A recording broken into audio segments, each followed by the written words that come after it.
दोस्तों नमस्कार। चमचमाते भारत की एक अनोखी तस्वीर, एक अलग तस्वीर नीति आयोग की एक रिपोर्ट ने खींची है जो ये बताती है कि जो विकास के तमाम दावे किए जा रहे हैं, विकास के जो ढोल पीटे जा रहे हैं, जो विकास का तमाम शोर दिख रहा है, जो ये कहा जा रहा है कि पिछले इतने सालों में कुछ भी नहीं हुआ, इतने सालों में ये हो गया वो हो गया, उन सब का कोई मतलब नहीं है।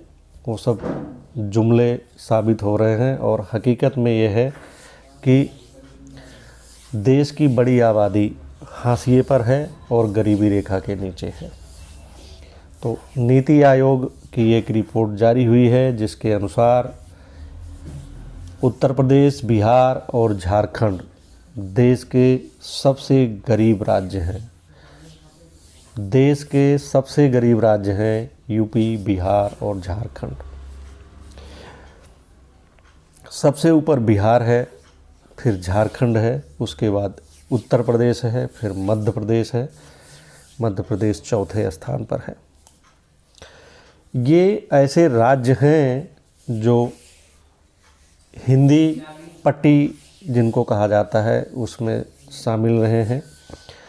हिंदी पट्टी पहले इनको अंग्रेजी के जो विचारक विद्वान हुआ करते थे वो इनको बीमारू कहा करते थे, बीमारू राज्य कहा करते थे। दरअसल इन राज्यों के पहले नाम के पहले अक्षर से इसको बनाया गया था बीमारू, जिसमें बिहार, मध्य प्रदेश, राजस्थान, उत्तर प्रदेश, झारखंड को शामिल करके इन्हें बीमारू राज्य कहा गया है। और ये तस्वीर अभी भी नहीं बदली है।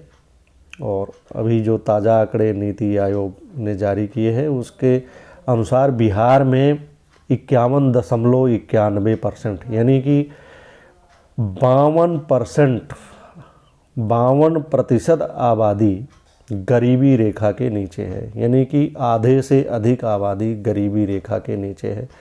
गरीबी रेखा मतलब कि कोई भी मूलभूत सुविधाएं ऐसे लोगों को नहीं मिल रही हैं।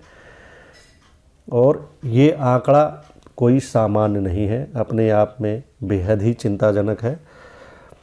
ये और बात है कि बिहार में पिछले 30 सालों से ऐसे लोगों की सरकारें रही हैं जो विकास, समानता वगैरह वगैरह की बातें करते रहे हैं और लोगों के जीवन स्तर को उठाने की बातें करते रहे हैं, चाहे वह लालू प्रसाद रहे हों, चाहे वह नीतीश कुमार रहे हों और नीतीश कुमार का साथ देने वाली भाजपा रही हो। लेकिन इन लोगों ने लोगों के लिए कुछ भी नहीं किया। अगर किया भी होता तो ये 52% आबादी गरीबी रेखा के नीचे नहीं रहती। और इस जुमले का भी यहाँ कोई मतलब नहीं रह जाता कि आज़ादी के बाद कुछ नहीं किया गया। आज़ादी के बाद लगभग सभी को मौके मिले हैं, सभी राजनीतिक दल को मौके मिले हैं, लेकिन किसी ने कुछ नहीं किया। किसी ने भी कुछ नहीं किया। जो ये कहते हैं कि पिछले इतने सालों में कुछ नहीं हुआ, उन्हें भी करने के लिए मौका मिला तो उस कुछ में वह भी शामिल होते हैं। तो बिहार की ये दशा है। झारखंड में 42.16% आबादी गरीबी रेखा के नीचे है। 42.16%, लगभग आधी आबादी गरीबी रेखा के नीचे है। और उत्तर प्रदेश में 37.79, लगभग 38% आबादी उत्तर प्रदेश में गरीबी रेखा के नीचे है। और ये हाल तब है जबकि इस प्रदेश में सभी राजनीतिक दलों ने समय समय पर शासन किया, लेकिन वह किसी की ज़िंदगी में कोई सुधार नहीं ला पाए। प्रदेश का कोई ऐसा विकास नहीं कर पाए कि लोगों का जीवन स्तर उठ पाता और वह इस गरीबी के कुचक्र से बाहर निकल पाते।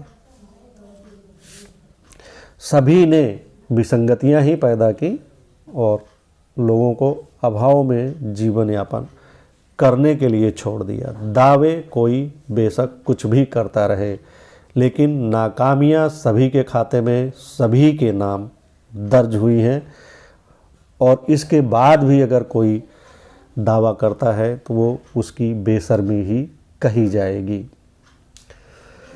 नीति आयोग की पहली बहुआयामी गरीबी सूचकांक रिपोर्ट, जिसे MPI कहते हैं, जिसमें ये खुलासा हुआ है, जिसमेमें बिहार और इन सब चीज़ों का ये गरीबी रेखा का जो मामला सामने आया है, उसके अनुसार मध्य प्रदेश में 36.65% लोग गरीबी रेखा के नीचे हैं। तो इस तरह मध्य प्रदेश, बिहार, झारखंड, उत्तर प्रदेश के बाद चौथे स्थान पर आता है।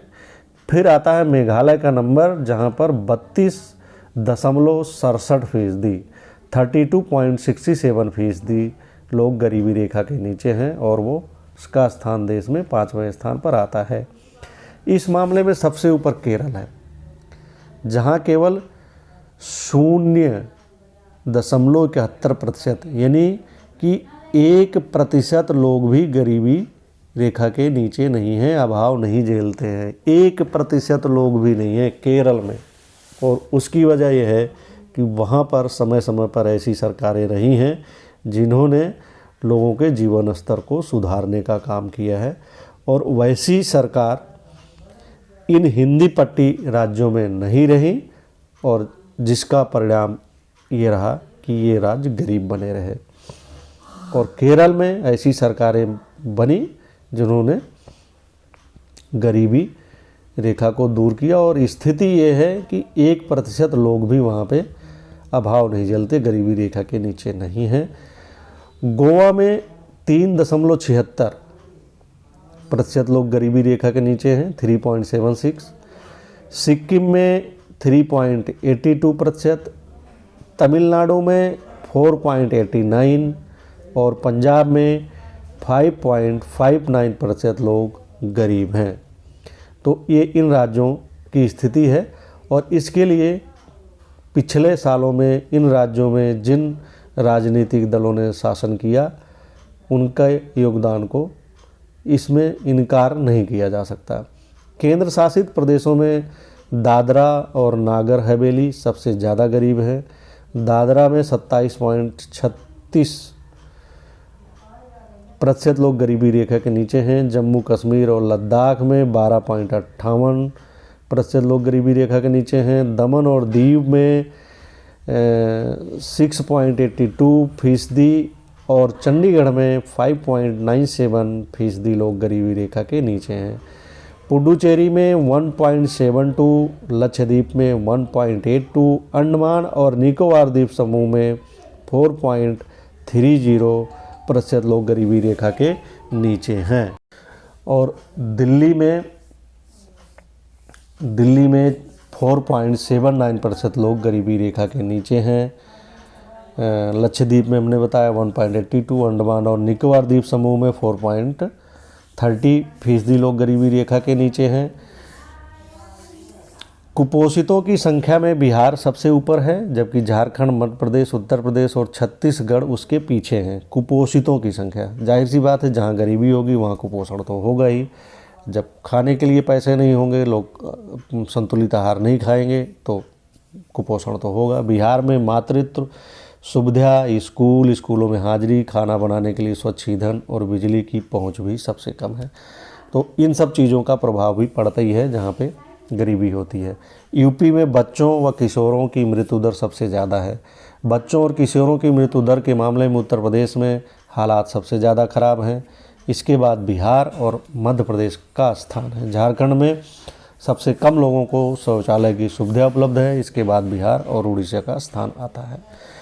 तो बता दें कि ये रिपोर्ट बनाने के लिए क्या मानक अपनाए गए हैं, जो नीति आयोग ने अपनाया है। देश की MPI तैयार करने में जिन मानकों का इस्तेमाल किया गया है वह दुनिया भर में प्रचलित हैं। ऑक्सफोर्ड की गरीबी व मानव विकास पहल और संयुक्त राष्ट्र विकास कार्यक्रम भी इनका उपयोग करते रहे हैं। यह घरों में उपलब्ध सुविधाओं का अध्ययन करता है। अध्ययन स्वास्थ्य, शिक्षा और जीवन स्तर के आधार पर होता है। इसमें 12 संकेतक पोषण, बच्चों और किशोरों की मृत्यु दर, प्रसव पूर्व सुविधा, स्कूल जाने के वर्ष, स्कूलों में हाजिरी, भोजन पकाने के साधन, स्वच्छता, पेयजल, बिजली, आवास, संपत्ति और बैंक खाते शामिल हैं। 2015 में 193 देशों द्वारा अपनाए सतत विकास लक्ष्य ने विकास संबंधी नीतियों, सरकार की प्राथमिकताओं और विकास संबंधी मापकों को दुनिया भर में पुनर्परिभाषित किया गया है। तो इन मानकों के आधार पे ये रिपोर्ट तैयार की गई है। नमस्कार, उम्मीद करता हूँ कि ये वीडियो आपको पसंद आएगा, और वीडियो पसंद आए तो इसे शेयर करें, लाइक करें, अपनी राय दें, टिप्पणी लिखें, और चैनल को सब्सक्राइब करना नहीं भूलिएगा, और नोटिफिकेशन की बटन ज़रूर प्रेस कर दीजिएगा ताकि हमारा नया वीडियो आए तो आप तक उसका नोटिफिकेशन पहुंच जाए और आप उसको सबसे पहले उसे देख सुन समझ सकें। नमस्कार।